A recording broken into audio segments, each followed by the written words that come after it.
Pronto, já está gravando. Bom dia a todos novamente agora, vamos começar oficialmente. Agradeço a presença de todos, agradeço a paciência de esperar alguns minutinhos. Então vamos lá, esse é o curso número 2, essa é a aula número 2 desse curso preparatório. Ela é mais, provavelmente, acho que ela será mais curta que a aula passada. São os 4 últimos tópicos científicos. Então, são 6, 7, 8 e 9. Então, de novo, tem esse espaço para perguntas, mesmo após o término dessa aula. Também fiquem à vontade de me mandar e-mail para qualquer dúvida pontual relacionada aos temas que vão ser discutidos no tratado. Bom, vamos começar com o artigo 6, fornecimento, produção sustentável. Então, esse artigo, que pode não acontecer, eu gosto de falar dele porque eu gostei muito da introdução do Non-Paper 3, que foi liberado 30 de outubro, pré-Busan. Então, antes do primeiro encontro de Busan, foi feito esse Non-Paper, e era a visão do chair, do coordenador das discussões, para vários tópicos. E para o artigo 6 de produção sustentável, ele colocou esse trecho, e esse trecho, claro, não está mais no draft, mas eu resgatei, e eu recomendo a leitura do Non-Paper número 3, porque ele, além dele carregar o que estava no debate daquele momento pré-Busan, que foi o Jornal da Coreia, tinha também um pouco, na minha interpretação, um pouco da visão do chair para o tema. E eu quero ler essa parte com vocês, que eu gostei bastante dessa introdução do tema. E eu acho que ela revela que a gente tem uma lacuna de informação para o tópico. Então, está aqui. Não estou propondo... Deixa eu pôr o inglês. Não estou propondo um texto para este artigo. Proponho que o NC5 chegue a um acordo sobre um texto que inclua um processo para abordar as lacunas de informação atuais. Então, como eu fiz na aula passada, eu estou usando as cores para diferenciar as diferentes seções de uma sentença. Para abordar as lacunas de informação atuais. Quais são as lacunas? Relativas aos níveis de produção existentes e necessários. E aí, qual é outra coisa? Bem como a falta de clareza sobre a eficiência e eficácia na recuperação de polímeros plásticos. Então, esse trecho do Non-Paper número 3, eu acho ele bem sintomático do debate. Vou compartilhar o que aconteceu recentemente num debate da minha disciplina de tecnologia de polímeros. A gente tem um debate no fim da disciplina, onde eles discutem diferentes temas de impacto ambiental. E aí, 2 grupos tinham diferentes posições em relação ao tema, e a discussão era sempre assim: porque a sua opção emite mais metano, que é um gás estufa mais potente. E o outro falava, mas a sua opção emite mais CO2. E nenhum dos dois colocava a acusação anterior, ou o argumento anterior, em perspectiva com números, quantitativamente. E eu acho que isso aparece aqui, porque o pessoal que produz diz que precisa produzir. Opa, temos um eco? Acho que sou eu, hein? Obrigado, Alessandra. Deixa eu ver aqui. Microfone aberto. Aqui, achei. Pronto, fechei. Alessandra, melhorou? Estou aqui falando, deixa eu ver. Alguém pode me dizer se melhorou o som? Beleza. Obrigado, Alessandra. Valeu pela dica, pela ajuda. Qualquer coisa aí vocês me interrompem. Então, é preciso haver essa avaliação quantitativa, senão fica uma questão qualitativa que desqualifica o debate.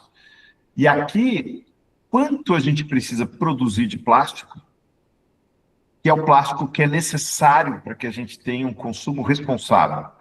Esse número a gente não tem, e a gente não tem nem quanto é produzido com exatidão. A gente tem uma muito boa estimativa.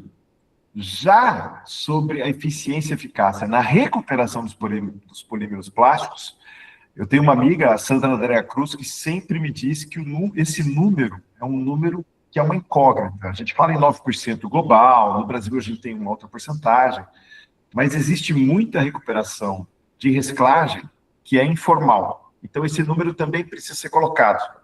Por que que o Chair colocou no non-paper, na abertura desse artigo 6, essa questão da informação? Porque a gente precisa saber de quanto plástico precisamos para o consumo responsável e para as ações que ainda não encontramos alternativa. E a gente precisa saber quanto a gente consegue recuperar, porque as metas, elas são, precisamos reciclar mais, então, determinado país, até 2030, até 2040, vamos reciclar 50% das embalagens. Esse número, ele é um número que é uma boa intenção, mas sem a quantificação da estrutura de recuperação de cada país que está propondo uma meta, fica um número vazio. Então, eu acho que o Chair foi muito feliz em colocar esse texto, porque ele coloca em perspectiva a necessidade de uma quantificação. Então, mas isso não é o draft que a gente tem agora. Mas eu queria resgatar, porque eu acho que ele é relevante para esse assunto. Deixa eu só autorizar uma entrada aqui. Perfeito. Deixa eu seguir adiante. Agora vamos para o draft. Por que que esse artigo pode não acontecer? É um artigo muito contencioso, ele é alvo de muito debate, e pode ser que ele seja retirado. Então, está aqui, option 1, no article. Então, pode ser que não tenhamos. Então, essa primeira é a opção número 1. A opção número 2, que é o artigo, agora a gente vai ler o artigo e vamos discutir o artigo, mas está na mesa retirar esse artigo. Claro, isso no draft. Então, só para deixar claro o atual status disso. Então, vamos ler qual é a opção que a gente tem para manutenção desse artigo.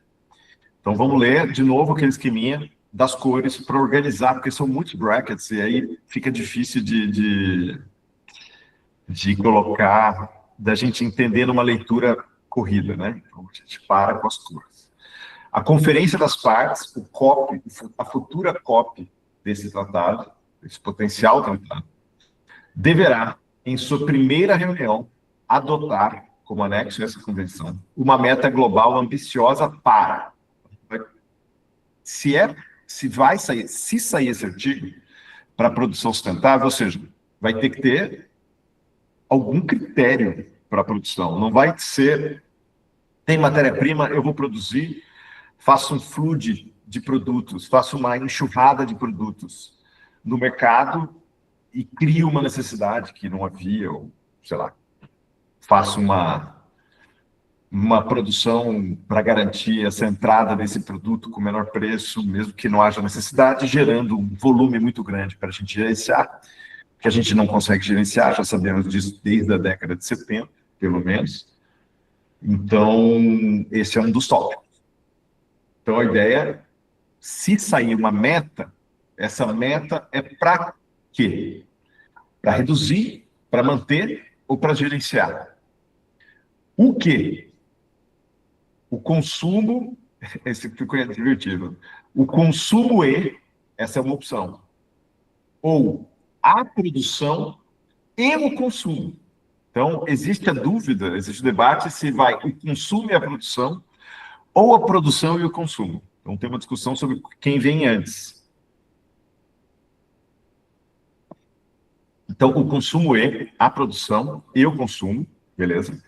E o uso de plásticos, polímeros ou polímeros primários, ou até plásticos primários, que são os pristinos, não são os reciclados, aí eles são secundários. Então, reduzir, manter, gerenciar, o quê? Consumo, produção, uso. Para quê? para reduzir a poluição por plásticos através do consumo ou para níveis sustentáveis. E aí fica aberto o que são níveis sustentáveis. Ok? Então, esse artigo 1, se ele ocorrer, ele tem essa função.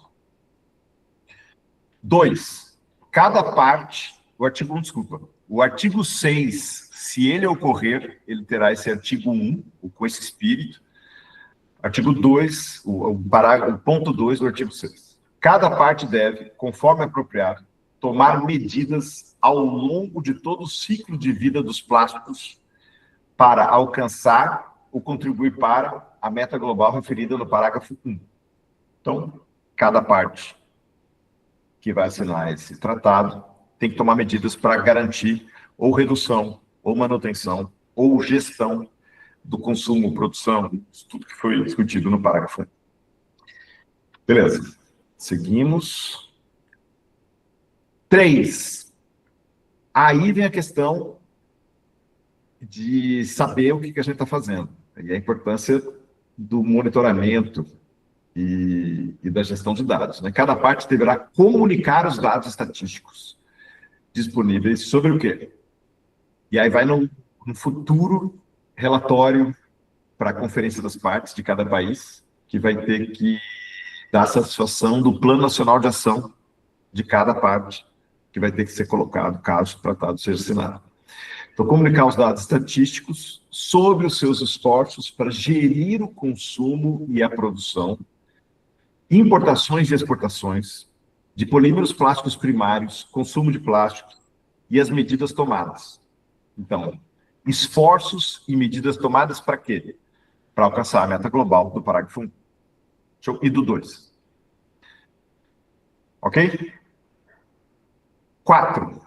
A Conferência das Partes adotará em sua primeira reunião o formato, o calendário, as metodologias e as orientações para a implementação desse artigo.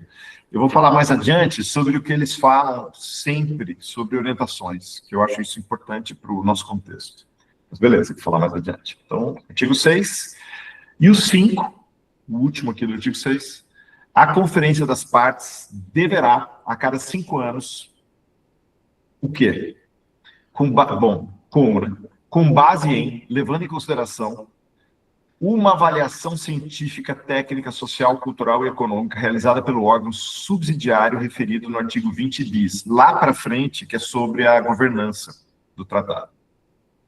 Então, com base nisso tudo, cada parte vai ter que revisar o progresso na implementação desse artigo, conforme apropriado atualizar a meta global referida no parágrafo 1, que é, se todo mundo for muito bem, a gente pode tentar uma meta mais ambiciosa, ou se todo mundo tiver dificuldade, pode haver uma postergação dessa meta. Ou seja, essa meta ela pode ser flexível. Beleza, esse é o artigo 6. Alguém quer comentar alguma coisa? Está aberto aqui quando vocês quiserem comentar. Então vamos lá. Emissões e vazamentos. Essa é uma parte que dá margem a alguma interpretação e também é uma parte que vai talvez ser influenciada mais adiante pela parte de definições, como eu falei na aula passada, no encontro passado, que algumas definições ainda não foram feitas e podem impactar os outros artigos. Bom, emissões e vazamentos. Então, é tudo que sai do ambiente que a gente quer, é praticamente o conceito de contaminação que a gente discutiu no encontro passado. Então, é praticamente tudo que escapa da nossa gestão. Então, a indústria produz o plástico, transforma o plástico, repassa esse plástico para o consumidor, que usa o plástico, descarta o plástico, o poder público vem, faz a gestão desse resíduo e acabou. Num contexto de economia linear, é mais ou menos, esse é um overview do que acontece. Tudo que sai desse domínio, então a indústria na produção perde um pouco disso, é uma emissão ou vazamento. O consumidor que está usando esse plástico perde um pouco desse plástico, ou do que está dentro do plástico, é emissão e vazamento. E na parte da gestão dos resíduos, terceirizadas ou não pelo poder público, também saiu da gestão do resíduo, saiu do lugar onde ele deveria estar, é uma emissão ou vazamento. Então, isso está bem descrito no item A, B e C. Então, vamos ler eles. Cada parte deve tomar medidas para prevenir, reduzir e, sempre que possível, eliminar A. Liberações e vazamentos de plásticos, incluindo microplásticos, no meio ambiente de todas as fontes. Quando você diz incluindo microplásticos, não é somente microplásticos. Além de colocar uma ênfase, que tem um peso político, né? Se colocar um destaque para uma das emissões, deixá-la escrita, como se faz muito com o mar, em ambiente marinho, em contexto marinho, espécie marinho, sempre se coloca isso, porque politicamente o mar está sendo enfatizado naquele texto. Então aqui, incluindo microplásticos, é uma ênfase política. Porém, não é só isso. E aqui, em negrito, em itálico, é sempre um comentário meu, não é do texto. Então, aqui, para mim, só para a gente lembrar, liberações e vazamentos de plásticos, tem muita gente que define ou interpreta que é possível também incluir aí emissões de gás estufa na parte da produção, até na parte de produção dos monômeros, que é uma outra briga, que é a análise de ciclo de vida, que a gente comentou na aula passada. Margem para interpretar, inclusive, emissões de gases estufas e substâncias químicas. A parte de substâncias químicas está consolidada. A parte de emissão de gás estufa é um debate contencioso aí da conversa. Então, o item A, liberações e vazamentos dos plásticos. Saiu do plástico, é um vazamento, é uma emissão. B, liberações e vazamentos de pellets, flocos e pós de plástico. Por que esses 3 formatos específicos estão colocados num item só para eles? Podia estar no item A. No meio ambiente e nos sistemas aquáticos, levando em consideração outros instrumentos internacionais relevantes. Por que pellets, flocos e pós de plástico? Porque são os modos como o plástico é comercializado. Então, esse item é dedicado ao comércio, ao transporte. Então, quando você tem pellet, floco, que a gente usa... Aqui no Brasil, a gente não usa o termo floco, a gente usa o termo em inglês flake. E pó a gente usa pó, ou micronizado de plástico. No meio ambiente e sistemas aquáticos. Então, quando você tem um comércio, e isso vai ficar claro também quando fala mais adiante de desastres. Então, quando você tem comércio, às vezes você tem um container caindo do barco, então você tem situações em que você acaba poluindo bastante alguma costa. Tem caso de desastre, vou citar mais para frente também, que causa problemas muito visuais, assim, muito impactantes. Quando cai no meio do mar, obviamente o impacto também existe, mas está longe, a gente acaba não vendo. Mas é um problema, é sempre um problema. Então, o comércio, e quando cita outros instrumentos internacionais relevantes, como a gente vai ver mais adiante, é Basileia, que é sobre o comércio transfronteiriço. E aqui também, posicionamento político importante, que é o item C. A poluição por plásticos proveniente de atividades de pesca. Tem mais de um momento a citação à questão da pesca. Incluindo, entre outros, artigos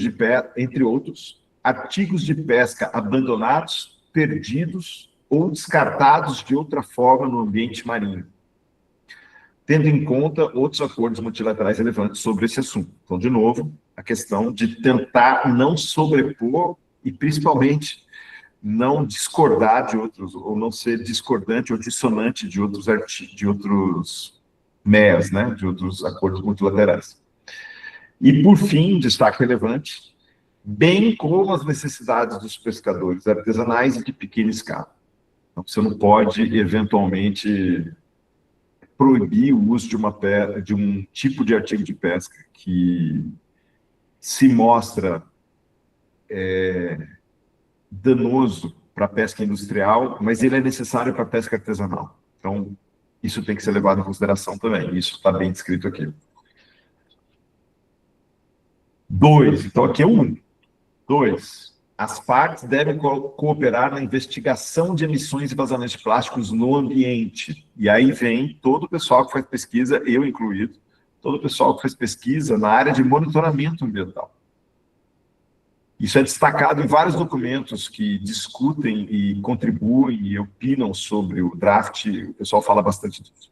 Então, essa parte a gente tem que investigar o que está acontecendo. Então, a investigação de emissões e vazamento de plástico no ambiente, incluindo tecnologias e medidas disponíveis, acessíveis e econômicas para prevenir emissões e vazamentos para o ambiente.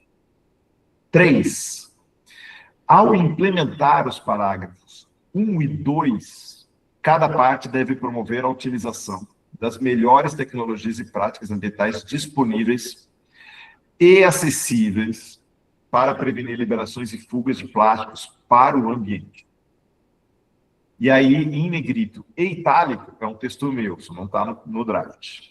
A questão dos disponíveis e acessíveis, eu acho que fica muito...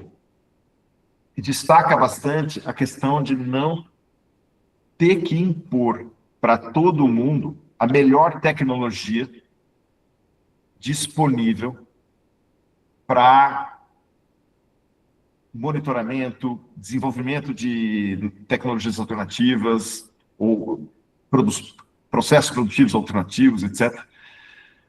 Porque os melhores podem não ser acessíveis a todos os países.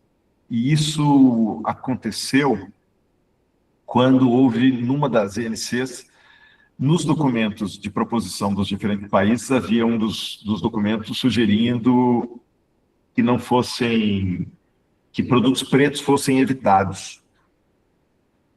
E aí isso me chamou a atenção na minha inocência aqui, mas por que evitar produto preto? E quando eu fui ver, era porque a reciclagem era a seleção do tipo de plástico era feita por infravermelho próximo, de maneira automatizada. Então, ia passando plástico. O infravermelho próximo é um dispositivo para dizer se é um PP, se é um PE, se é um PS, se é um PET, se é um PVC. E aí, você tem esse...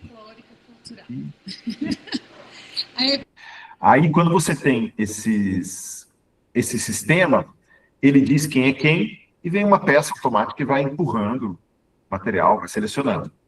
E o plástico preto, ele não é visualizável, ele impede essa análise. Bom, essa é uma excelente tecnologia para automatizar. Mas se no meu país não é automatizado, se no meu país ainda não temos essa tecnologia, o plástico preto pode ser uma opção para poder reciclar plásticos de cores pouco atrativas para o mercado de material reciclado.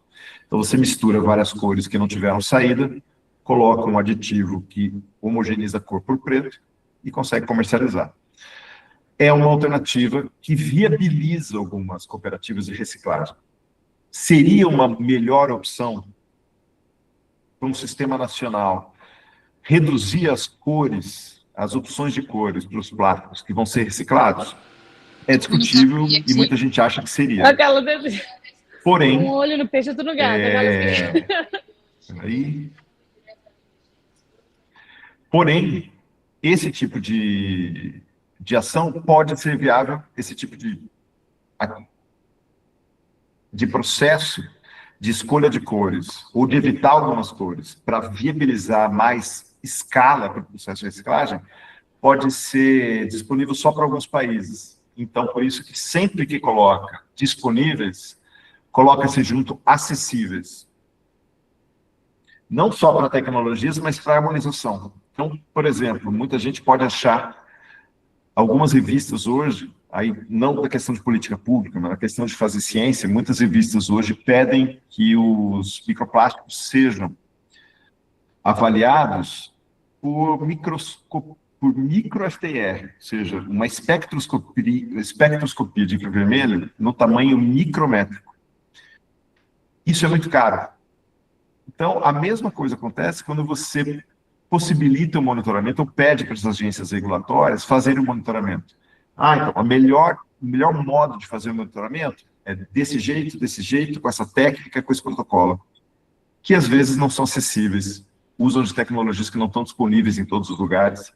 Então, é muito importante que toda a harmonização, que é importante ter uma harmonização, leve em consideração as tecnologias disponíveis. E isso está amplamente discutido em outra seção de governança do tratado. Mas é por isso, para quem quiser questionar o acessíveis, é por causa disso. Nem todos os países têm as mesmas condições, eu acho importante discutir isso aqui. Seguimos, peraí. Artigo 7. A Conferência das Partes pode adotar orientações para apoiar a implementação deste artigo. 5. Na implementação desse artigo, as partes podem levar em consideração as circunstâncias e capacidades nacionais. Os dois são com a mesma cor, amarelo, justamente porque nesse artigo está claro, como estava claro no encontro passado, como vai estar claro em vários momentos do draft, que as orientações são importantes, justamente levando em consideração a diferença de capacidade para lidar com o tema ao longo do globo, e sempre levar em consideração circunstâncias e capacidades nacionais. Muita gente critica essa consideração constante do draft, argumentando que a parte de compliance, a parte de governança, vai permitir o financiamento das diferentes partes que não têm ainda capacidade nacional. Mas é importante colocar isso sempre para garantir que o compliance aconteça, que a governança aconteça. Porque senão você promete um dinheiro, a gente já passou por isso em outros tratados multilaterais, você promete um dinheiro para financiar a implementação das ações necessárias, mas esse dinheiro demora mais do que a cobrança pelas ações necessárias. Aí não funciona. Aí, de novo, o sul global é prejudicado por isso. Então, esses itens, eles têm essas ressalvas justamente pensando nisso. Mas isso também vai ser discutido. Artigo 8. Tudo bem até aqui? Tranquilo? Artigo 8. Gestão de resíduos, nenhum comentário? Deixa eu ver. Beleza, tá ótimo. Artigo 8. Gestão de resíduos plásticos. 1. Cada parte tomará medidas para... E me chamou a atenção. Eu achei que ia falar mais de reciclagem no artigo 1. Mas eu entendi na minha interpretação. Está mais para venda ou doação ou comércio de resíduos de modo transfronteiriço. Vamos ler junto e entender isso juntos. Cada parte tomará medidas para garantir que os resíduos plásticos sejam geridos de forma ambientalmente correta. Vírgula. Beleza, até aqui. Resíduo, tem que ser gerido de forma ambientalmente correta. Vírgula. Levando em consideração as diretrizes relevantes desenvolvidas no âmbito da Convenção de Basileia sobre o controle de movimentos transfronteiriços de resíduos perigosos e sua eliminação. O tratado, ele vai dar um passo adiante nessa questão de considerar o plástico um resíduo perigoso. Então, a depender da interpretação, o resíduo plástico vai ser um material perigoso, né?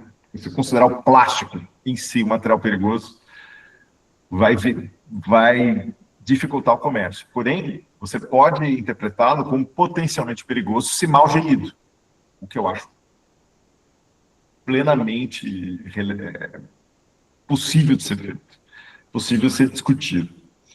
Então, está aqui, ó. Preciso levar em consideração no âmbito da Convenção de Basileia. Então, não é só sobre a gestão de resíduo e guardar ele direitinho no aterro, bem construído, durante o tempo adequado, e por aí vai. Teve um destaque no artigo 1, a questão da Convenção da Basileia.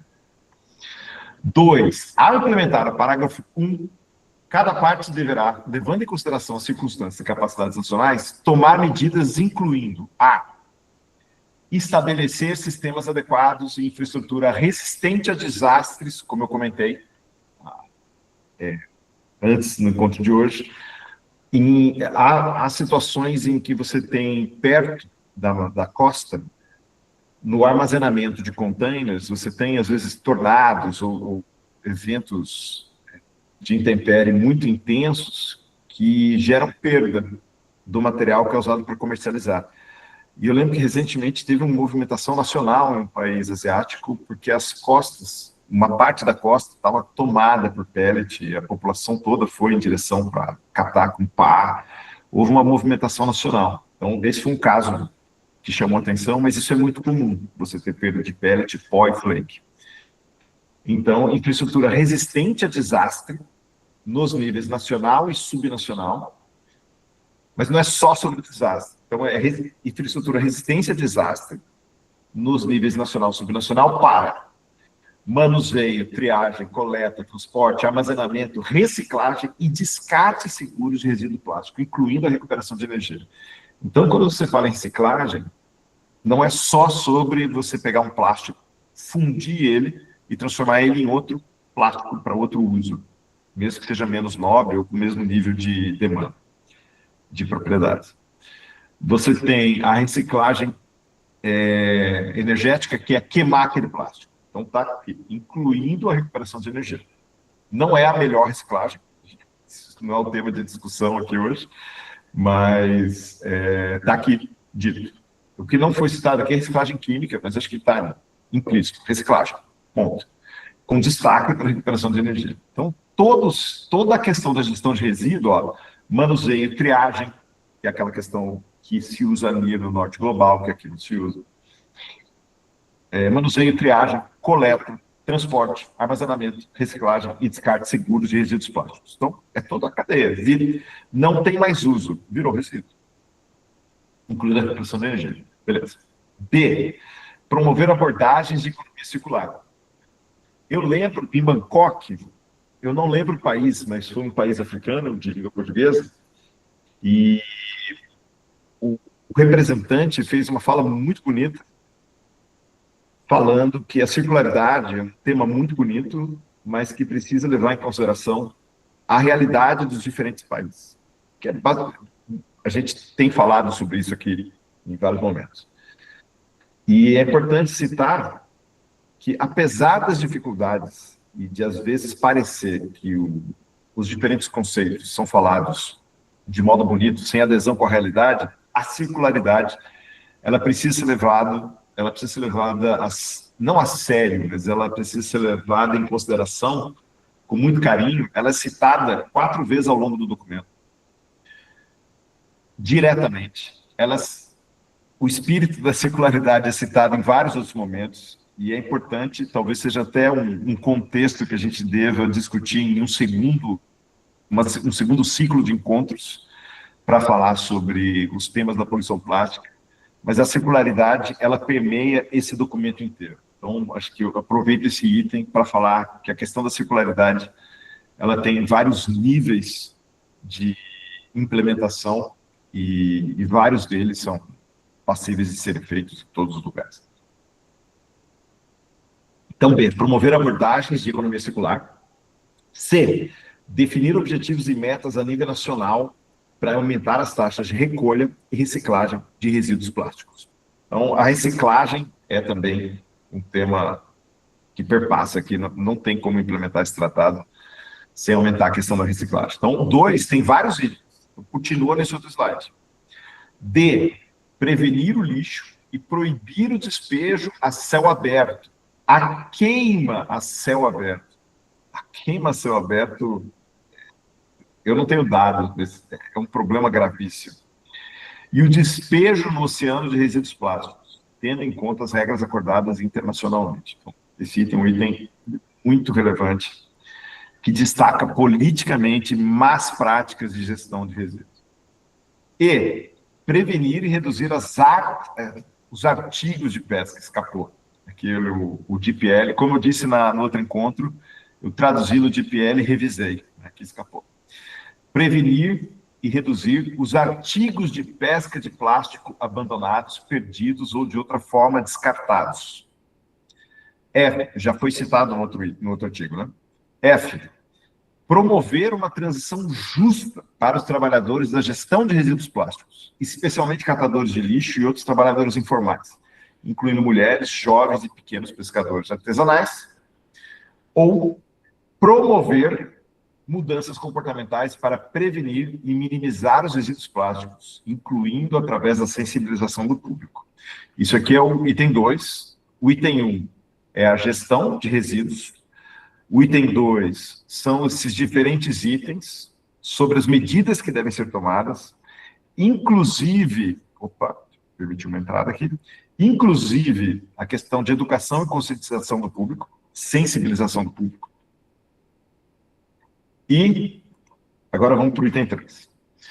Cada parte tomará as medidas adequadas para garantir, novamente, transporte transfronteiriço de resíduos plásticos seja permitido apenas para fins de gestão ambientalmente correta.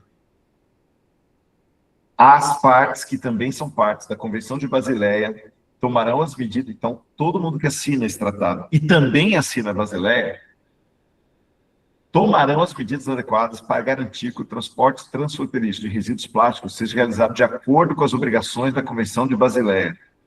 E as partes, que são países desenvolvidos, muito importante, hein?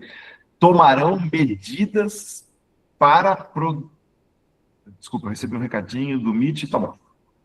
Que são países desenvolvidos, tomarão medidas para proibir a exportação de plástico para as partes que são países em desenvolvimento, que é uma aberração que encheu Accra, capital de Gana, e Gil, uma província da China, de eletroeletrônicos, que recebeu eletroeletrônicos, resíduos de eletroeletrônicos por décadas, se não me engano, mas até pouco tempo atrás. São lugares com muito resíduo do mundo inteiro.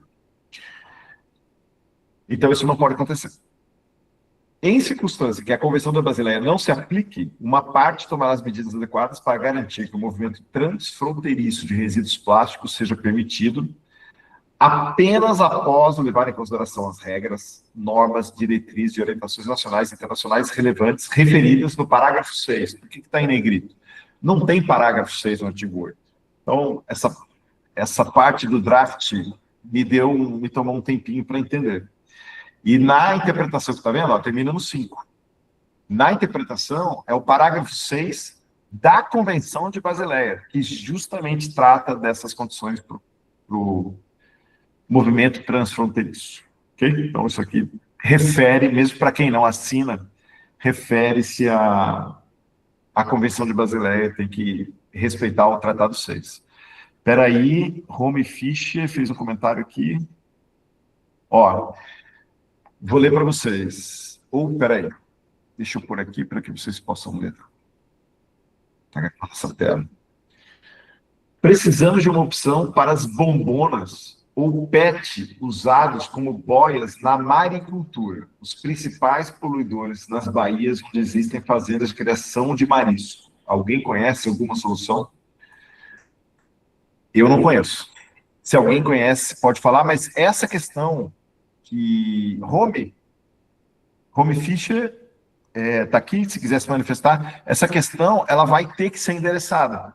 Então, se um país entende que esse tipo de uso de plástico é um tipo de uso que tem que ser restrito e que tem que passar por algum tipo de regulação e busca por alternativas, porque ele é especialmente danoso no contexto da poluição plástica ao país, à saúde, ao meio ambiente, então tem que ser encontrada uma solução. Se não, não. E esses planos nacionais de ação e os relatórios vão ser públicos. Então, outras partes vão poder questionar as partes que não estão tomando uma ação. Até porque, quando você vê os documentos que emitem opiniões a respeito, fica muito claro que esse tratado ele é um tratado. A gente está discutindo o contexto de um tratado global justamente porque o lixo não respeita a fronteira. Então, se você tem uma situação no nosso país, por exemplo, que tem o uso do plástico para a maricultura, está afetando não só o Brasil, mas a Argentina ou outra costa aqui da região, a Argentina pode reclamar, ou outro país pode reclamar. Então, isso é uma coisa que pode ser questionado pelas outras partes, né? Por isso que tem as conferências das partes. Mas isso foi muito legal ter sido levantado. Obrigado aqui, Home Fischer, por levantar essa questão. Mas eu não conheço alguma solução. Vou seguir. Beleza, seguimos aqui. 4. Cada parte é incentivada a tomar medidas para estabelecer ou promover... só aproveitar a fala do participante aqui, Home Fischer. para poder dizer que esse tipo de dúvida cabe perfeitamente no contexto de transferência de tecnologia e de busca por alternativas. Então, no Tratado Global, esse tipo de problema, uma vez levantado, vai ser, pela governança do tratado, vai ser buscada a questão de financiamento de desenvolvimento de tecnologia ou de transferência de tecnologias já existentes. Então, é o tipo de problema que pode ser coberto. Então, isso precisa ficar claro para todo mundo. Não vai acabar esse tipo de comércio ou esse tipo de produção. Mas isso vai ser alvo de desenvolvimento de tecnologia, de transferência de tecnologia ou de algum tipo de gestão que vai ter um tempo para ser resolvido. Bom, beleza, seguimos. 4. Cada parte é incentivada a tomar medidas para estabelecer ou promover o desenvolvimento de abordagens de responsabilidade alargada do produtor, que é a responsabilidade estendida do produtor, o EPR. E, conforme apropriado, outros instrumentos econômicos dentro de sua jurisdição, levando em consideração as responsabilidades compartilhadas das partes interessadas relevantes para garantir a gestão ambientalmente correta dos plásticos ao longo de seu ciclo de vida. 5. A Conferência das Partes, para apoiar a implementação desse artigo, pode estabelecer programas de trabalho e desenvolver orientações. Lembra? Sempre vai ter esse tipo de comentário. Desenvolver orientações em cooperação, conforme apropriado, com a Conferência das Partes da Convenção da Basileia sobre o movimento transfronteiriço de resíduos perigosos, de suas posições e outros acordos de organizações relevantes. Então, sempre vai ter uma orientação, ajuda, se é acessível, quando disponível, sempre tem essas ressalvas. E uma coisa que eu não sei se chamou a atenção de vocês, deixa eu colocar o artigo anterior em perspectiva. O artigo 7, eu vou melhor, o 6. Olha o artigo 6. Está aqui, cheio de chave, de brackets, né? Cheio, lotado. Por quê? É alvo de intenso debate. Agora olha o artigo 8. Não tem nenhum bracket aqui. Então, me parece um artigo que tem muito mais consenso do que o 6. Então, me parece que é algo é muito difícil falar fácil implementação ou fácil de fácil consenso, mas o número de chaves que tem ali, acho que indicam que tem menos dissenso ali, pelo menos. Poluição plástica existente, o último tópico, que é a parte onde vai entrar a questão da harmonização, porque eu preciso definir poluição plástica e eu preciso dizer como a gente pode medir isso, porque cada país pode medir de um jeito diferente. E aí a gente vai ter o problema que tem no Acordo de Paris, que é a questão de como se mede a emissão de CO2. Então, um país pode entrar com um método um método mais conveniente para o tipo de emissão de CO2 que ele tem.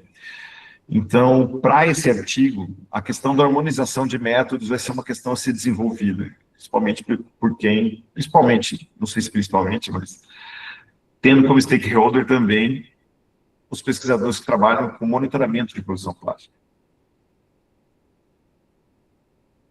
E desenvolver métodos para que as agências regulatórias possam também fazer essa medida oficialmente. Bom, cada parte deve, levando em consideração as circunstâncias e capacidades nacionais, identificar, avaliar e monitorar os locais ou zonas de acumulação mais afetados pela poluição plástica existente dentro da jurisdição nacional. Então, isso tem que ser feito. Aonde que está mais poluído de plástico? E cooperar, conforme apropriado, com outras partes, organizações internacionais ou regionais relevantes, ou outras partes interessadas, no que diz respeito à poluição plástica existentes em áreas além da jurisdição nacional, que é o caso que eu citei alguns slides atrás, sobre a sua poluição plástica afetar o seu vizinho. Ou você ser afetado, o seu país ser afetado pela poluição plástica do seu vizinho. D. Tomar medidas de remoção adequadas de maneira ambientalmente correta, incluindo atividade de limpeza nos locais afetados, ou zonas de acumulação identificadas dentro das áreas de jurisdição nacional, e aqui é a mesma coisa. Cooperar de forma apropriada para fazer em áreas fora da jurisdição nacional. Então, no primeiro item, identificar onde está poluído, E no segundo item, no item B, tomar medidas de remoção dessa poluição. 2, então, o 1 é o norte, né? É para onde está apontando o trabalho que vai ser feito naquele artigo. Aí começa a ter os detalhes. 2, ao implementar quaisquer atividades previstas no parágrafo 1, cada parte deve: a. Levar em consideração quaisquer orientações relevantes adotadas pela Conferência das Partes, conforme apropriado, disposições relevantes de outros acordos internacionais. Então, aí começa até a questão da harmonização. A gente tem que tomar as ações, tem que medir aonde que está poluído de plástico de acordo com os modos. Medida disso. A gente não pode inventar um modo, sempre pode, mas é importante que a gente faça a medida e o monitoramento de maneira que seja comparável com o modo como se faz a medida de monitoramento de outros lugares. Então, levar em consideração orientações relevantes adotadas pela Conferência das Partes. Então, para ter alguns guias, algumas métricas mínimas para que o seu monitoramento seja comparável. B, levar em consideração os melhores conhecimentos científicos disponíveis e as tecnologias relevantes, os conhecimentos dos povos indígenas e os conhecimentos e práticas locais e tradicionais, conforme apropriado. Isso me lembra, não é tão relevante, mas eu acho que para a questão global, mas me lembra um congresso de conservação de arte, de plásticos em museus, e de arte feita com plásticos, e que levou em consideração o Museu da Nova Zelândia, de arte maori, e que estavam precisando conservar vários itens religiosos feitos por indígenas locais, que eram feitos com folha, porque o pessoal pega o material que está disponível, e que agora eram feitos com sacola plástica, e que eram válidos do ponto de vista de material religioso, porque para aquele contexto eles pegavam o que estava disponível para fazer os itens religiosos. Eram feitos com folhas, e agora eles são feitos com sacola plástica, alguns itens. E esse museu estava participando desse evento justamente para falar das dificuldades para conservar essas peças que agora são feitas de plástico. E que, como são feitas de plástico descartável, são de difícil conservação, porque eles não são feitos para durar, são descartáveis. Então, eles não têm aditivos que promovem a vida mais longa daquele plástico. Então, é um material de dificílima conservação. E isso não é usar esse conhecimento, essa prática de usar sacola plástica para fazer itens religiosos, provavelmente não vai ser usado aqui. Mas só para colocar em contexto, em perspectiva, que às vezes você pode ter situações que podem contribuir para medir ou até para gerir esses resíduos pela comunidade afetada, que tem conhecimentos tradicionais para a gestão daquele contexto. Mas isso tem que ser desenvolvido. Eu não conheço casos mais pertinentes para esse contexto, mas aqui no tratado isso deve ser levado em consideração, e não é, como no artigo 8, não é um item, não é um artigo cheio de chaves, então provavelmente vai ser mais facilmente consensuado. C. Promover o envolvimento dos povos indígenas, das comunidades locais, da sociedade civil, dos cientistas e do setor privado, conforme apropriado, e fomentar o intercâmbio de tecnologias, experiências e lições aprendidas relevantes. Então, eu acho que é um item que vai estimular a intensa troca de conhecimento científico e desenvolvimento de tecnologia no Norte e Sul global. Não me parece um artigo que vai ser... Não tem nem a opção de não ser implementado como foi o artigo 6. A Conferência das Partes poderá adotar, como disse, orientações e estabelecer qualquer programa de trabalho relevante para facilitar a implementação deste artigo. Então é isso. Esse é o último artigo que a gente está vendo. Esse é o final da apresentação. Eu queria abrir para perguntas, para questionamentos, para comentários, até para sugestões de outros assuntos para a gente abordar e tentar, junto com a CPLP, novas atividades desse tipo.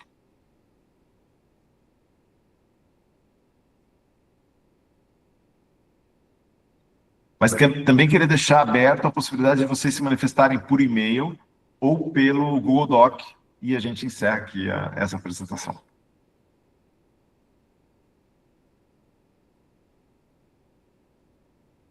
Hamilton, obrigado. Bem, Pode falar. na realidade... Não estou te ouvindo, deixa eu ver. É comigo? Peraí, acho que o problema sou eu. Pode falar. Alô? Alô? Me escuta Estou bem? ouvindo agora. Estou ouvindo. Na realidade, uma das coisas que me deixou bastante interessado foi a questão da reciclagem. Porque aqui no Brasil, e aí vamos falar da nossa realidade, né? Essa questão da reciclagem é importantíssima em termos de pessoal de muito baixa renda, né? Então, quando você limita ou, de alguma forma, reduz a aplicação de parte dessa estrutura, né, isso pode ser uma coisa que a gente tenha que prestar maior atenção, né? E, dentro dessa perspectiva, eu não estou vendo um trabalho bem estruturado olhando para o catador, para quem precisa disso. Porque, na realidade, tem um impacto social muito grande nessa história. Entendeu? Tem gente que se mantém com a catação do lixo, que, no caso, geralmente plástico, para reciclagem, né? Então, como é que a gente trabalha isso de uma forma em que a gente possa conseguir, e quando a gente fala de lixo no mar, por exemplo, diferenciar esses produtos para que você tenha uma condição melhor em termos até de estruturar essas pessoas, entendeu? Ou seja, um valor prêmio a partir de um selo, alguma coisa desse tipo, entendeu? E isso daí eu não estou vendo ninguém falando, né? O que eu vejo é uma discussão muito forte dos fabricantes querendo manter e aumentar a sua produção, né? E dentro de um nível mais alto, entendeu? Sem a preocupação desse impacto social. Eu queria escutar um pouquinho. Não, muito bem colocado. Eu percebo variações desse comentário em outras instâncias que eu já participei recentemente, e eu sinto esse incômodo também. Eu tenho outras pessoas aqui trabalhando com reciclagem, acho que a Alessandra está aí ainda, a Alessandra Lucas, mas esse é um tema, acho que é importante da gente discutir. Só para comentar, complementar a você, eu fui recentemente em um evento da Petrobras e o pessoal, representantes dos catadores estavam lá, e eles estavam falando, inclusive, de uma audiência pública para reciclar os cabos submarinos que a Petrobras vai retirar. Então, recentemente, esse é um tema recente, é um tema corrente, que está em debate, e para esse tipo de resíduo, está tendo briga de todo mundo, menos dos catadores, das associações dos catadores. Então, você tem uma oportunidade de um resíduo que vai vir, que é um filé mignon de resíduo, que vem entregue na sua mão, que é com material degradado, mas um material de alto valor, e que precisa ser mais...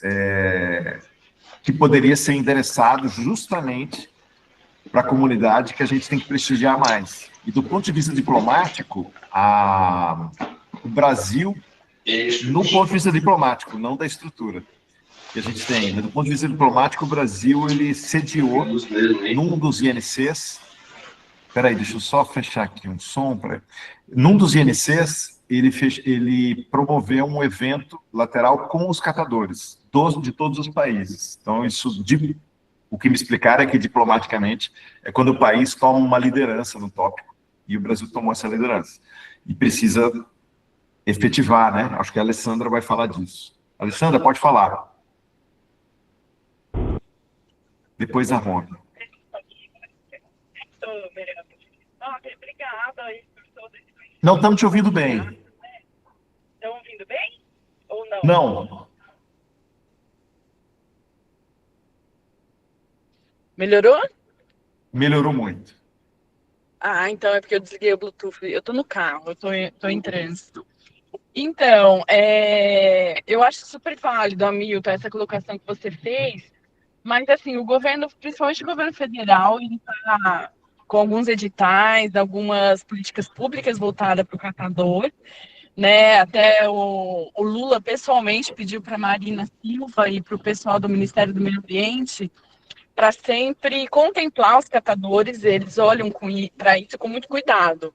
Mas a gente sabe que a gente está num momento de polarização, né? Interesses econômicos versus sociais, né? Bem comum, né? Não é nem só sociais para quem está em situação de vulnerabilidade, mas para a nossa própria existência, né, no planeta.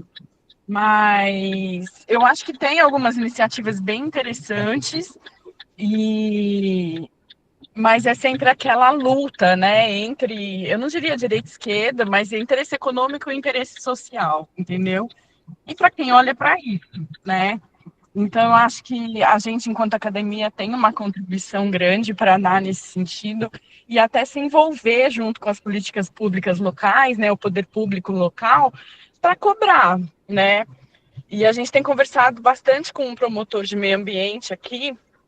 A gente sabe que a Política Nacional de Resíduos Sólidos é responsabilidade compartilhada, mas enquanto a legislação não pegar pesado em cima das grandes empresas, essa polarização vai continuar existindo, né? Interesse econômico versus interesse é, da comunidade, da sociedade em geral, né? Então, assim, é um problema complexo, ele é sistêmico, envolve vários interessados, né? O pessoal gosta de chamar de stakeholders. Eu tenho evitado um pouco os termos em inglês, mas stakeholders define bem, né?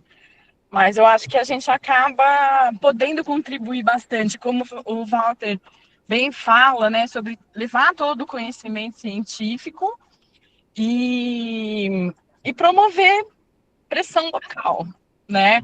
Aqui em São Carlos, por exemplo, a gente já passou de referência na coleta seletiva e gestão de resíduo sólido a uma cidade que está sem nada praticamente. A gente tem um índice de reciclagem líquida aí em torno de 3 ou 4%, né? Mas, enfim, eu acho que nesse sentido a gente tem um panorama bom para o governo que aí está. Mas a gente não sabe o dia de amanhã, né? A gente tem essa questão no Brasil, né? Tudo depende da gestão que está lá no poder. E isso até no âmbito local também. Aqui em São Carlos oscila demais justamente por isso, né? Então, depois, se quiser conversar mais, assim. E a gente fez um workshop o ano passado e a gente fez um grande trabalho com questionamento, né, com as pessoas presentes de quais eram os grandes problemas. Porque a gente juntou governo, empresa, sociedade e academia, né? E tudo passa por legislação e tudo passa por educação ambiental. Não foge. Então, depois, se você quiser meu contato, o Walter tem aí, ou ele me passa o seu, mas é uma discussão boa. E eu concordo com o Walter, tem que ter um conhecimento agregado na reciclagem, não é só reciclar, mas tem muita gente que poderia sobreviver com uma simples reciclagem por algum tempo, por um bom tempo, até a gente conseguir implementar todas as novas tecnologias e evitar que esse plástico chegue no meio ambiente, né? Então, eu acho que isso a gente já consegue começar a fazer. A gente já tem conhecimento suficiente e de fácil implementação, mas depende de educação e política pública mesmo. Obrigado, Alessandra. Só para reforçar, esse evento que a Alessandra fez foi um evento muito bonito, juntando todos os interessados, todos os segmentos da cadeia inteira de reciclagem. Foi bem legal. Obrigado, Alessandra. O ano que vem vai ter de novo, gente. Estão todos convidados e o Walter vai ser um dos palestrantes, se Deus quiser. Tá bom? E ele também, né? Obrigado, Alessandra. Eu te agradeço. Romy? Oi, bom dia, pessoal, tudo bem? Estou um pouco resfriado, até por isso estava evitando falar, mas vamos lá. Eu concordo com o que a Alessandra falou, no sentido de que existem políticas públicas, mas elas sempre estão atreladas ao poder público que está de passagem, né? Tanto nas prefeituras, nos estados e no governo federal. E a gente teve um declínio muito grande, né, nos últimos anos, tentando recuperar agora. Isso impactou demais. Eu trabalho há 15 anos com cooperativas de catadores e coordeno um programa hoje pela Associação Brasileira de Bebidas, no âmbito da logística reversa. Para ter uma ideia, a gente tem 3.000 cooperativas e associações de catadores no Brasil, e não são nem 1.000 que estão participando desses programas, né, que tem das diversas associações de indústria, né? Desculpe. Então, ainda tem muito chão para se trabalhar, ainda tem muita coisa para fazer, e é muito difícil, porque quando muda, que nem agora, né, no começo do ano, mudaram as prefeituras, teve prefeitura que simplesmente tirou a cooperativa e colocou uma empresa para trabalhar. Então, teria que realmente existir políticas de permanência do que já foi implantado, das boas práticas, enfim, né? Mas isso é uma situação que a gente vem lutando há anos aí, tentando. Eu trabalho junto com o Movimento Nacional dos Catadores, também ajudando a conversar com o governo na luta, né, por uma legislação que realmente seja inclusiva para todos os catadores, né? Mas eu tinha colocado primeiro aquela questão das boias, da maricultura, porque eu moro aqui em Santa Catarina, moro em Bombinhas, e moro praticamente aqui a 50 metros da Baía de Zimbros, onde deságua o rio, chega o rio Tijucas e outro rio Santa Luzia. Então a gente tem um problema muito grande aqui com o lixo que vem dos rios, não existe nenhum tipo de prevenção ali, de programa para conter esse lixo e ser retirado, né, nos municípios por onde os rios passam. E, para além disso, as fazendas de maricultura, né, que é uma prática, eu não sei se sempre foi assim, se em todos os estados é assim, porque realmente, gente, é uma poluição muito grande, além da contaminação pelo microplástico, que contamina, né, o marisco um dos moluscos que mais absorve os microplásticos e as toxinas, né?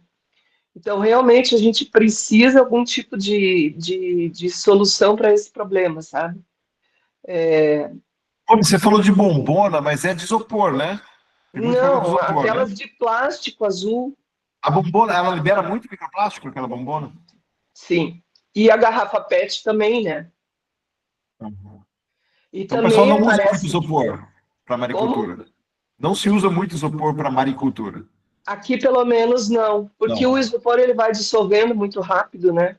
Ele vai se Tá. soltando, né? Vem bastante plástico nas marés aqui, mas não da maricultura.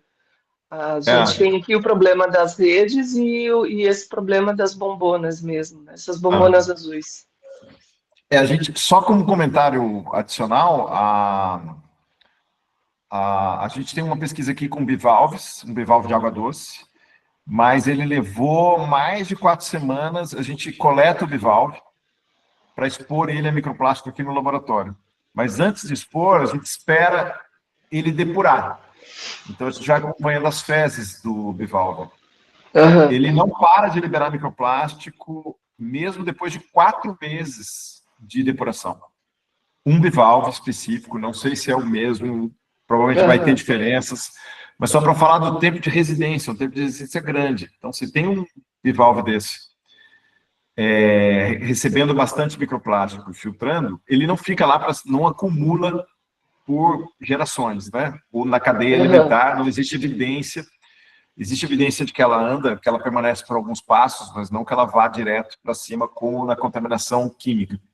Agora, 4 semanas de residência é bastante tempo. Então, é bem relevante essa questão que você colocou. Obrigado, amor. Mas você ia comentar mais alguma coisa, né? Desculpa, eu te interrompi só para fazer esse comentário. Não, era isso mesmo, né? Eu acho que, sim, tem a questão também, né, que você mencionou muito bem ali da queima dos plásticos a céu aberto, né? A gente tem hoje ainda, são mais de 2.000 lixões no Brasil, né? Eu trabalho em cooperativas que ainda retiram material do lixo, dos lixões, é, e a gente tenta com o poder público local, e assim, há um desprezo enorme por essa questão, sabe? Se eles não são multados, eles não fazem nada, fazem um TAC para inglês ver, não existe uma fiscalização.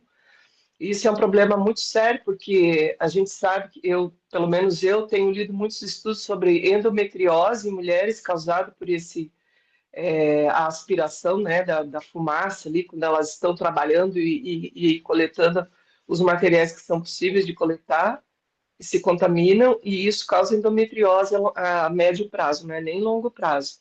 Então, é um problema de saúde, é um problema que não é só da contaminação do solo e do ar, mas também um problema de saúde, né?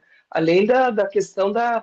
Para mim, esses municípios, eles tinham que ser processados, inclusive, por trabalho análogo à escravidão dentro do município, causado por eles próprios, porque essas pessoas, querendo ou não, estão prestando um serviço para a comunidade. Elas estão retirando os materiais que estão no lixão e gerando uma economia. Sim. E elas não são reconhecidas. E o poder público simplesmente não toma conhecimento. Mesmo a Sim. gente indo oferecendo parceria, oferecendo possibilidade de trabalhar, a gente vê que tem um despreparo muito grande mesmo nas prefeituras também. Uma das potenciais gestões previstas é o de pagamento por serviços ambientais, que o pessoal do Oceano Sem Lixo costuma defender. Então, a gente tem isso dentro dos programas de logística reversa, né? Então, hoje eu trabalho com umas 150, coordeno um programa com 150 cooperativas que recebem pela prestação de serviço ambiental, mas é dentro do acordo setorial da indústria, das empresas. São elas que Estatal, fazem. de Santa Catarina. No Brasil inteiro, em 22 Nacional. estados nós estamos, tá? E eles, então, hoje a gente tem várias cooperativas, né, essas cooperativas, como eu falei, tem esse programa que eu coordeno, e eu conheço pelo menos mais uns 15 programas, que abrange mais ou menos hoje um pouco menos de 1.000 cooperativas, 850 cooperativas e associações de catadores no Brasil. Só que qual é a questão? Quase sempre são as mesmas que recebem o recurso. Por quê? Que elas já tiveram apoio do poder público ou de ONGs ou conseguiram participar de outros projetos, né? Esses programas do governo federal mesmo, por exemplo, teve um programa que é Cataforte, que agora veio o Cataforte novo, que é a 4ª edição. No primeiro, a gente trabalhou eram 450 cooperativas e associações. Praticamente nenhuma, a gente tinha umas 50 formalizadas. Hoje a gente tem, no Brasil, quase 3.000 formalizadas.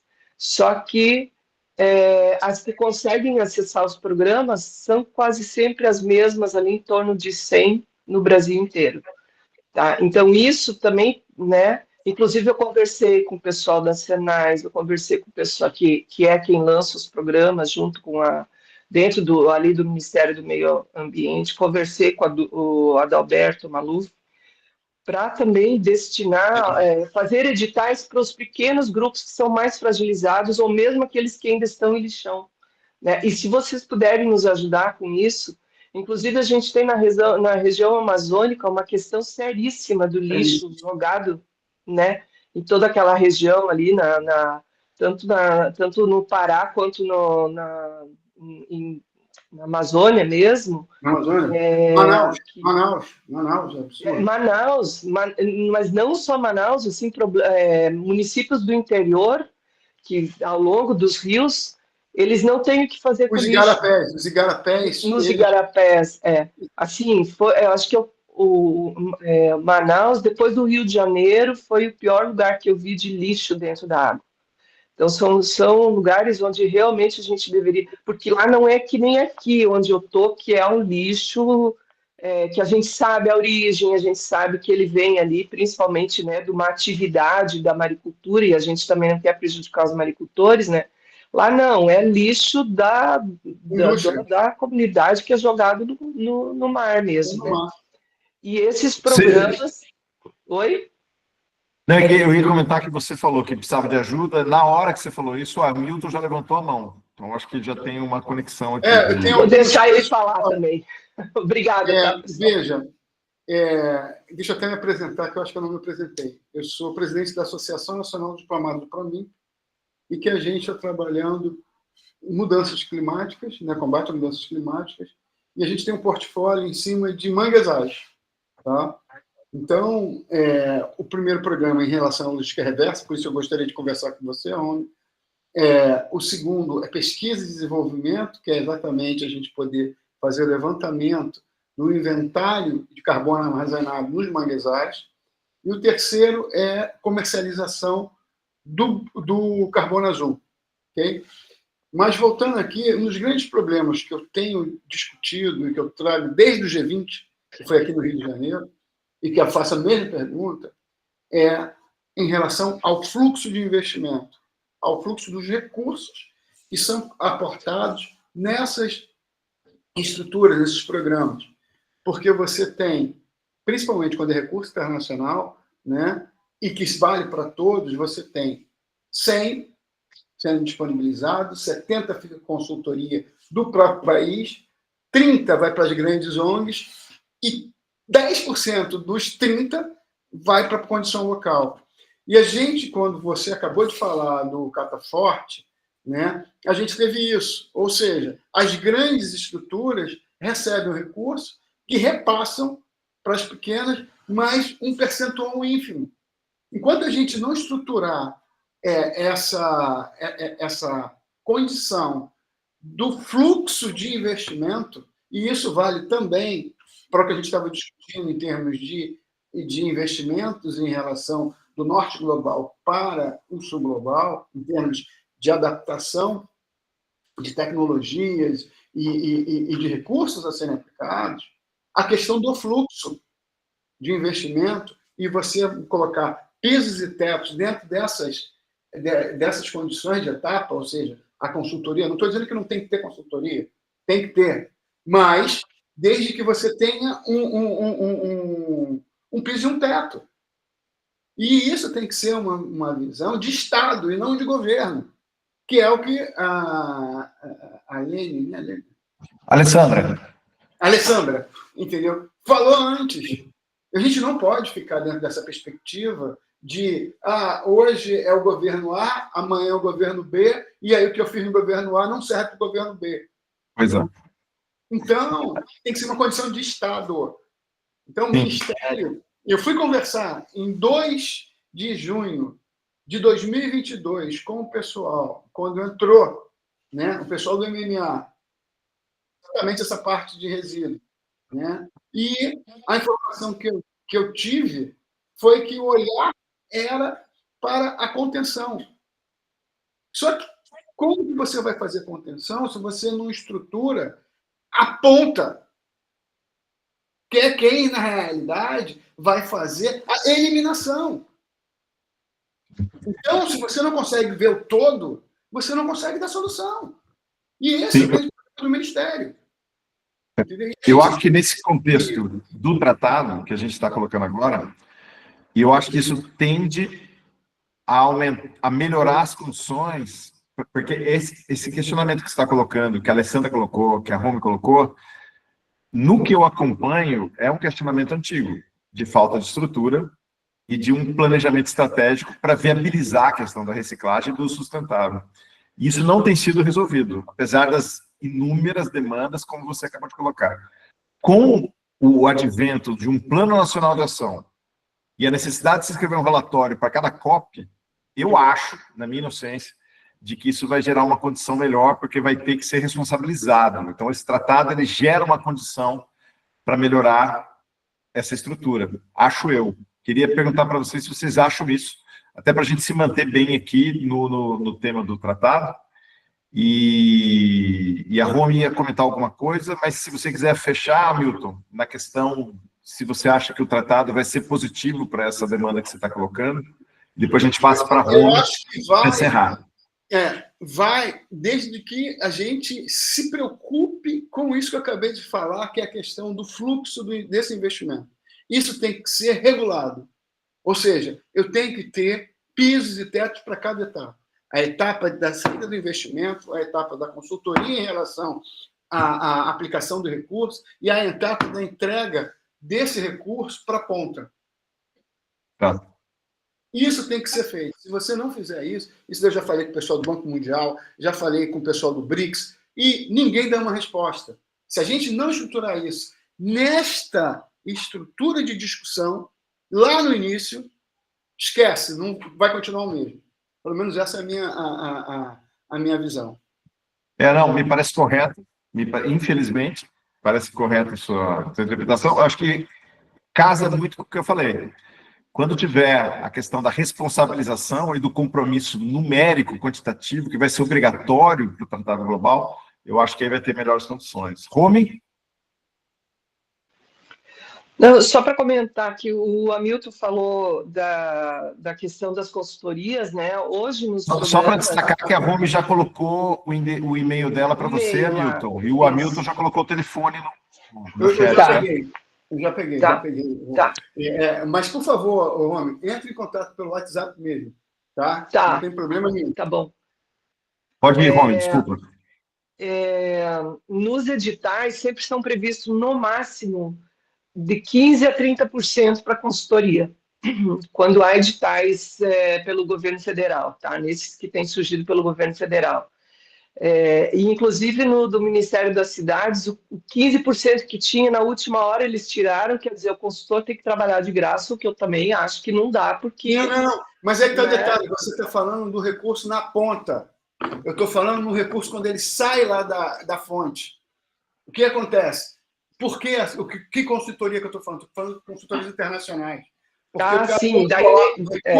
A consultoria internacional dele retira 70% de volta para o país que colocou. Eu estou falando em termos do tratado.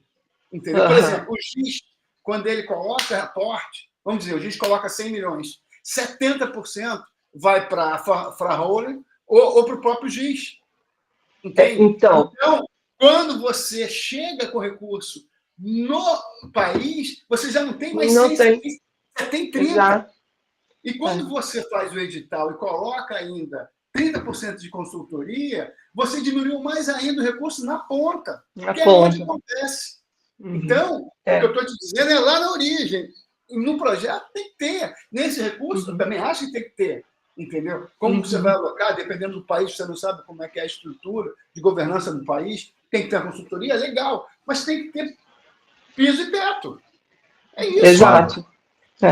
Eu recusei um projeto do GIS justamente por isso, porque o valor que vinha era ridículo, ia ser... a gente ia se comprometer com um trabalho que não tinha, primeiro que até a estrutura dele estava mal pensada, do jeito que eles queriam que a gente aplicasse. Falei, não tem como a gente ia tirar a renda do catador para atender o que eles queriam no projeto. Era ridículo. Era um trabalho na Praia dos Carneiros, naquela região ali de Maragogi, entre Alagoas e Pernambuco, que era um trabalho bacana, mas a gente precisava, 4 vezes o que eles estavam propondo de valor para poder garantir a sobrevivência dos catadores e fazer algum trabalho. E era um trabalho que dava para ver que queremos mostrar uma coisa bonita e não resolver o problema. Então, eu não entro nesse tipo de furada, sabe? Exato. Ou a gente resolve lá na ponta, ou eu realmente consigo fazer alguma coisa para melhorar a vida de quem está trabalhando na ponta e resolver também a questão ambiental, ou eu não entro. E a questão do plástico na água e no mar é uma coisa que tem me preocupado muito. De 2010 a 2014, eu acompanhei um projeto no Rio, que era de ecobarreiras, que era muito bom. Era junto com o governo do estado, era um projeto muito bom. Mas aí é isso, não é um programa de estado, é um programa do governo. né? Mas continua. Posso aproveitar esse contexto em que eu acho que está bem consolidado o gargalo que a gente tem aqui. Aproveitando que é um evento CPLP, apesar de dominado pelo Brasil, nas inscrições, 80% do Brasil, tem alguém de outro país da CPLP que poderia compartilhar a situação da reciclagem aqui com a gente, só para a gente ter uma visão diversificada? Acho que não. Bom, tá bom. E o Brasil acaba sendo referência na questão da inclusão social também, né? Tanto que o Severino Lima, que é um dos nossos fundadores aí, que vai mundo afora. Ele é da Associação Internacional, né? Isso, ele hoje ele é o presidente da rede latino-americana para o Brasil e para os países da Latinoamérica e Caribe, né? Legal. Bom, aliás, hoje eu acho que ele já está até como presidente internacional, envolvendo outros países também, né? Foi eu nomeado tinha essa impressão, mas não tenho certeza. É verdade, é verdade. Isso é bem recente, mas é verdade, sim. Bom, eu agradeço a presença de todos, agradeço o Rome, a Milton, a Alessandra, que participaram, que trouxeram a realidade da questão da reciclagem, que pode ser um tema mais adiante, né? Esse foi um tema específico, essa abordagem desses dois encontros, para falar sobre os itens, os artigos mais técnicos da parte do Tratado Global. A parte mais política, ela, obviamente, fica para cada país decidir aonde quer se posicionar, aonde pode se posicionar. Então, acho que a intenção era essa, foi o que a gente conseguiu fazer aqui, e eu agradeço a presença de todos, novamente, em especial, o Rômio, a Milton e a Alessandra, que puderam participar aí, compartilhando as opiniões. Agradeço a presença de todos. Depois eu vou compartilhar a gravação com todos e o material também, fiquem tranquilos. Hoje ainda eu repasso para vocês. Ok. Eu gostaria de agradecer, Walter, foi muito bom o curso, e essa discussão final aqui, essa abertura, é no momento que a gente realmente consegue ter uma discussão e todos aumentam o conhecimento, né? Eu acho que você também acaba tendo eu gosto muito dessa relação biunívoca, né? Ou seja, quem está palestrando e quem está na audiência poder ter essa troca, entendeu? Eu acho que todos ganham. Muito obrigado, viu, Walter? Eu que agradeço. Um grande abraço a todos. Obrigado, Hamilton. Obrigado a todos. Já estou desligando aqui a gravação, mas vou ficar por aqui. Quem quiser conversar e trocar uma ideia entre si também. Fique à vontade, para ser um momento de encontro.